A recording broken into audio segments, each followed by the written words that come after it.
Hey guys, how's it going? It is a windy day, but I am outside because it is finally warm, or warm-ish. I'm ready for winter to be over. I don't do the cold. So it finally feels like spring. It's not real. Sorry, apparently my wind chimes don't know that I'm videoing. It's not a real spring. It won't last.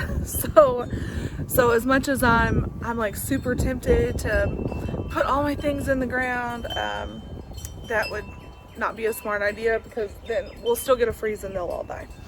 So it is warm though, and I'm loving it, and so I'm trying to get started on the things that I can get started on today. I've got a couple new beds in the front that I'm going to start up this year, and I'm going to show you guys a little bit of that and the way that we did those. Just go over the stuff that's going to plant in those beds this year. Some of the things I already have started inside, some of them I don't yet. Our last frost day is the beginning of April. I think it's April 6th. So it's coming pretty soon, but it's not quite here yet. So I've got some things already started, some things I don't.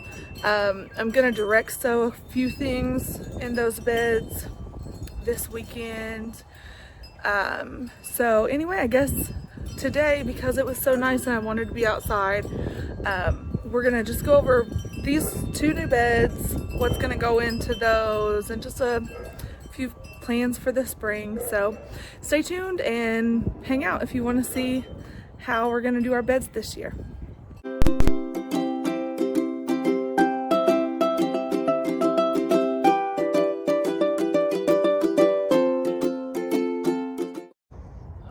Hey guys, okay, so these are the two new beds that are gonna get put in this year. You can see that they're kind of tall. They're 2 feet tall. I like a tall bed for a couple reasons. One, because it's the perfect height to kind of put a stool down and do all that little weeding work without having to be on the ground. So I like them 2 feet tall. Also, this spot, which I don't know if you can really tell, but it's on a pretty big slope. So it drains really quickly, which is why I need beds here, because I can't put anything in the ground. So I actually put these beds in last year, and you can see on the bottom we've got some logs and twigs, and then there's a lot of compost, leaves, some of the stuff out of our chicken coops. I do this for 2 reasons, or actually a lot of reasons, but one is because soil is expensive, right? And when I'm doing raised beds, my soil here is not good. So I have to pull in soil from somewhere else. And that can get expensive when I'm going to fill a 2-foot bed. And everything that I'm growing in these beds, I'm not growing any root vegetables or anything like that. So this foot will be plenty of space for what I'm doing. So one, it saves me time and money. 2, especially if I can get it started, like I said, I started this one last year. But all of this stuff in here is organic material. It will break down over time. But because it's not just soil, I don't know if I want to, I'm trying to see if you guys can kind of see. So there's some compost in there. There's some manure, that type of thing. But this is a perfect, like here we can see some of this. This is a perfect little environment for worms and beneficial insects, that type of thing. So then when I'm gonna put in, I'll get clean topsoil, and then I've got some more manure and stuff over there that I'm gonna put in and mix this up. But this has had about 6 months to break down, compost, bring in some beneficial insects. This one does not have quite as much in it. I need to fill this up. Now see, there's cardboard on the bottom of these, but because they've had so long to go, I do have a few little weeds and things coming up. I'll pull what I can see, and then once we add all the topsoil and stuff on the top, but there won't be as many weeds and grass coming up through because I do have cardboard on the bottom, although some of that's already broken down. So these beds are, let me see, 2 feet tall. I actually don't remember. I want to say that these are like 8 feet long, 8 feet long and 3 feet wide. So I'll be able to actually put quite a bit of produce and stuff in these. Here's some more compost cow manure mix that will go into these as well with the soil that's getting delivered sometime last week. So these are the 2 beds that I'm really gonna focus on this year. I've got some other things that are going in different places, but this is where the majority of my front yard garden stuff is gonna go into these this year. So you kind of see this part of the process. When the soil gets delivered, we'll do another kind of update. We'll mix that in with the compost, and then I've got some cattle panels laying over there that we're gonna do a trellis over this area to grow vertical, because I don't have a whole lot of space. Anything that I can grow vertical, I want to grow vertical. And so I've got some stuff there for a couple trellises, and then also to trellis up my tomatoes and things that I'm growing. But here are the beds. I'm ready for spring. I'm ready to actually get some plants in there. But I guess let's go back over and we'll open up our package from Baker's Creek and we'll see what all we're actually gonna put in these beds this year, because I'm excited. I'm excited to get started on some stuff. All right, let me actually not lose any through the cracks in my porch. That would be helpful. I don't have my tripod set up, so I'm doing everything with one hand, which is a little difficult. Okay, so most of these are from Baker's Creek. So those are going to be the ones that we're going to put in those beds. So I've got some old homestead beans, which I really like. Those are probably going to go across one of my arch trellises. I love sunflowers. They're like my favorite flower, and I really like these with the kind of the burgundy mixed in. These are not going to go in the beds. They're going to go, I think, in front of my house just for more decorative purposes, but they'll still feed birds, and we'll still probably harvest these and roast them. So those are not really in the beds, but I was shopping at Baker's Creek and saw them and couldn't pass them up. What are these? These are my radishes.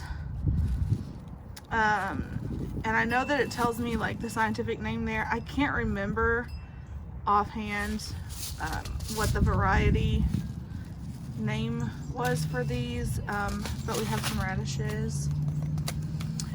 This was my free seed with Baker's Creek. So a lot of times if you order seeds from Baker's Creek, you're gonna get like a free seed packet. I think the regular ones have something like 20 seeds minimum, and these have more like 10 or 15, but I have never grown these. I've never even grown white tomatoes. So we're gonna go ahead and grow them this year because I got them sent to me, and we will see how they do. I have no idea what to expect. I have no idea if they have any particular needs, but we'll find out. Tomatillos I'm gonna grow. You'll notice that a lot of this is gonna be in the tomato family. I like tomatoes. I actually really hate tomatoes most of the time, and that means I don't like store-bought tomatoes. I don't really like tomatoes that you get in restaurants. They're kind of funky tasting. I don't care for them, but I really love homegrown tomatoes. So you'll see a lot of tomatoes in here. And then tomatillos, we make tons of salsa verde and different hot sauces, so they'll come in handy. I really like those. And you can see on the back of all of my tomato varieties where there's tape, because these are actually, I've already planted these. I've started these inside. I think I started them probably 3 weeks ago, because I started them about 2 months out. So I'm gonna mispronounce this, Paul Robeson, I think it's Robeson. I've never grown these either, but they have like a cult following, and a bunch of people that I know have suggested these ones to me, so we're gonna try them out. I do really like the darker blue or purple is normally what they're called, or even black tomatoes. These seem to be a little darker, so we're gonna give those a go this year.